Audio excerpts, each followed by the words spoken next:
Hi all, Hipper here. So I'm kind of running out of things to do in this game here. So the final frontier is to do an Agile Des Moines. So that's what I've been doing this morning, and it actually works pretty well. It certainly works a lot better than Baltimore. That's the worst thing out there. But run deeply, full Agile here, 3 of everything, and you don't have a lot of range, so you just have to overcome that. But you do have 1.9 rudder and 38 knots, and yeah, quite a few battles on the ship here. Not all of them agile though, but I'm thinking about half of them, something along those lines. So here we are, and as usual, we're going to get right into the A cap to make sure that no one can actually, set up camp in there. Notice how the battleships are still trying to position. They're not able to shoot at me yet, but I am in the cap first, and I can radar the Shima, and I can, help my team take out this destroyer here very, very quickly within the first minute and a half. And you can still see the battleships are still struggling to position. They are totally, left out in the cold here. And all I have to do now is just get into a good position here next to this island here. Just dodge some torpedoes, and there's lots of incoming shells from the other side of the map, because I don't know what's going on over there, but apparently they have so much time that they can shoot at me over here. So that's a bad sign. So just gotta use the rudder to fit in, mitigate the damage, and that's it. We've gone dark, and now we just have to set up here so we can stop these battleships here from popping in. Someone got a very lucky blind salvo there.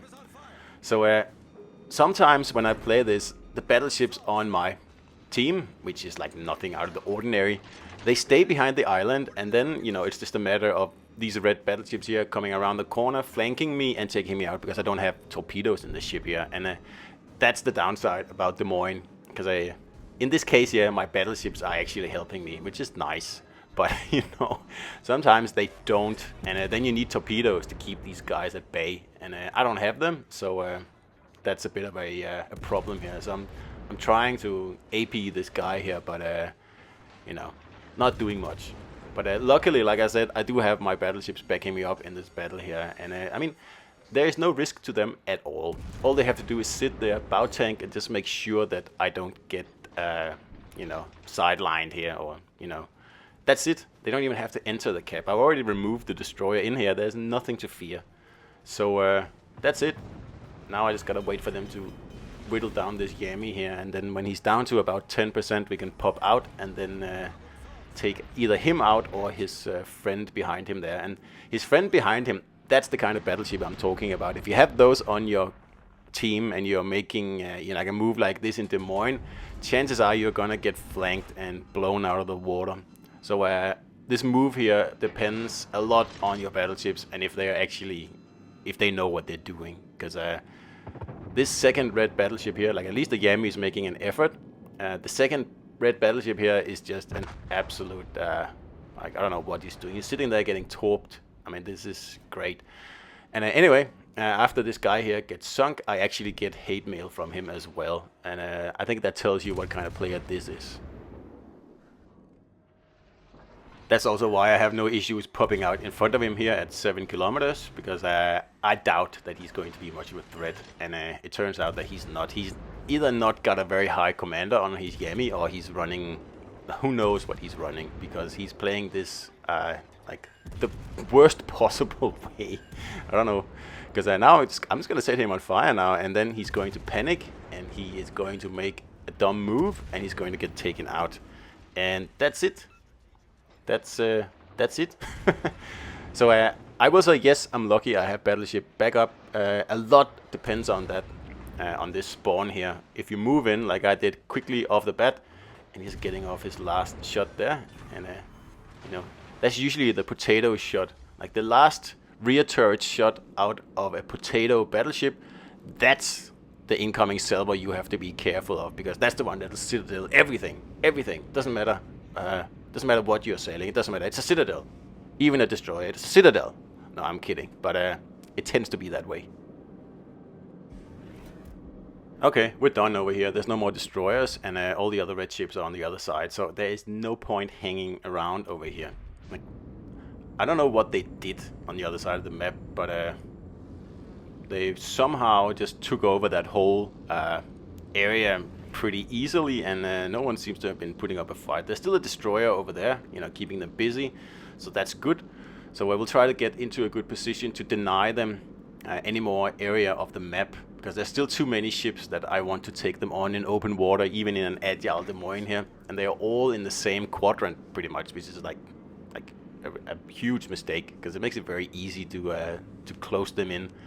So I'm just gonna shoot for this island over here, and then, you know, if you play cruisers, you know there's a very good spot there where you can sit and set fires. You just need someone to spot, and that's about it. So that's another, you know, agile cruiser thing here. I mean, if you can shoot from cover, of course you're going to do that. That's what I've been doing the whole match, except when I went out in front of that battleship there, where I was pretty sure that there was nothing to fear. Other than that, I've been shooting straight for cover, and only taking on ships that I was certain I could, you know, either outgun or outmaneuver. Like the Shima, and there's, what are they doing? The Shima is obviously easily outgunned. Someone took the kill, but sooner or later I would have had him. And that potato battleship was also not a threat. So now I'm almost at my spot here, and I just gotta keep an eye out for incoming shells and set some fires. And in an agile cruiser, you can shoot while you're positioning, because incoming shells at this distance here is not a problem at all.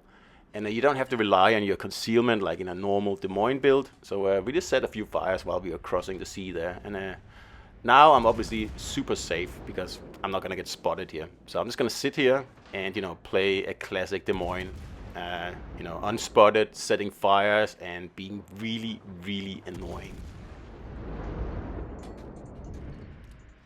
But you kind of play this thing like any other cruiser, you know. Get in there, take out the destroyer. Once it's safe, get out of dodge, and then, you know, set up the next run on the next destroyer, really. That's what I'm trying to do here, but obviously this destroyer here is really well defended. It's not like I can just, you know, scoot in here and take out all three battleships. We're gonna have to approach this a little bit more boring, I'm afraid. So we need to whittle them down first. And our destroyer is awake. He's going for B in the meantime. That's excellent. So many destroyers, well, games, ships, players, whatever in general, they don't grasp the concept. Like, there's a stalemate in the battle here. So use that to the best of your ability, and the best of his ability is to go and take B. It's not going in here and torping these battleships here, because they're locked in this area here. They cannot push out. So yes, wonderful work there. So that means we're gonna have 3 caps now. We're putting even more pressure on these guys here to make a mistake. So I get spotted now, and I'm just gonna reverse a little bit, because I think this Yami over here is on the warpath.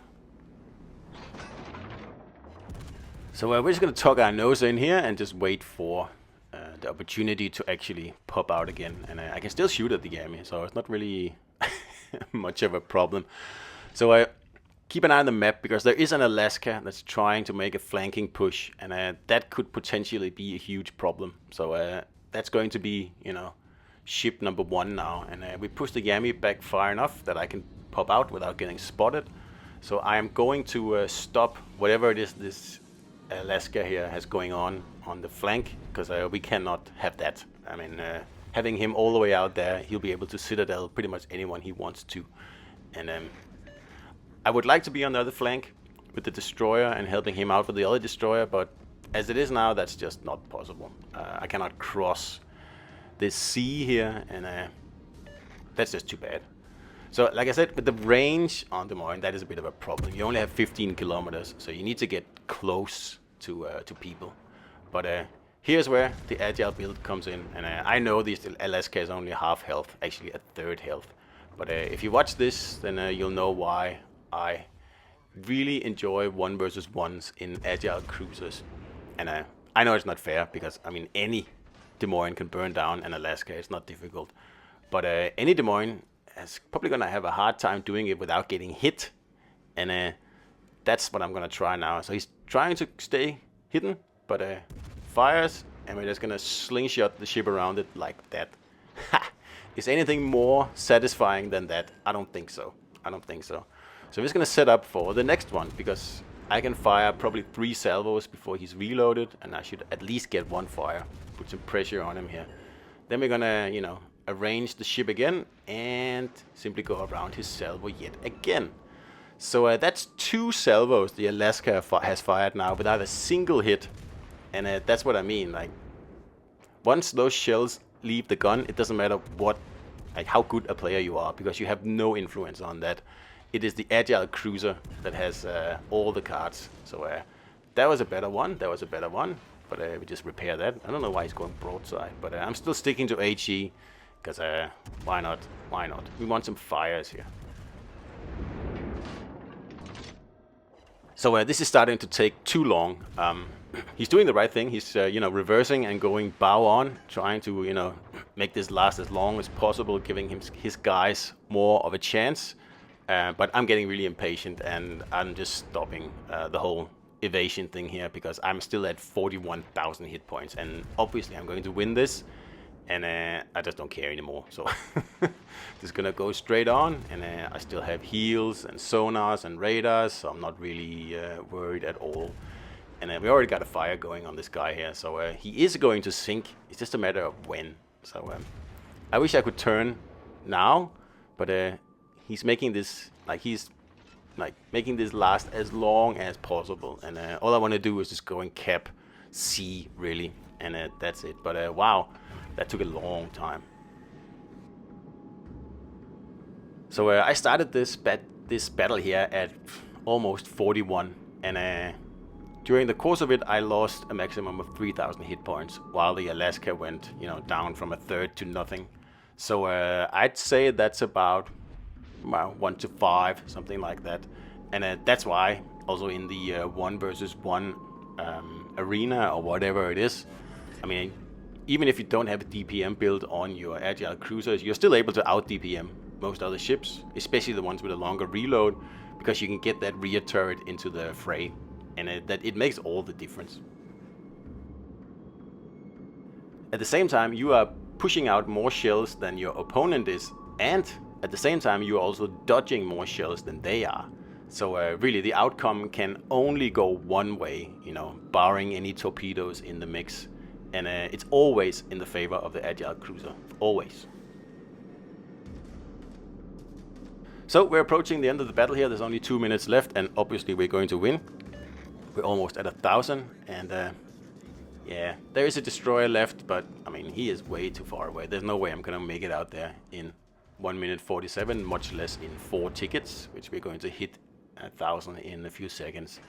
So that was an Agile Des Moines, and it's actually not that bad. I mean, I'm gonna do some more experimentation. Obviously, I've already done a lot, but I'm gonna do more videos on it. And well, hope you enjoyed it, and I'll see you out there.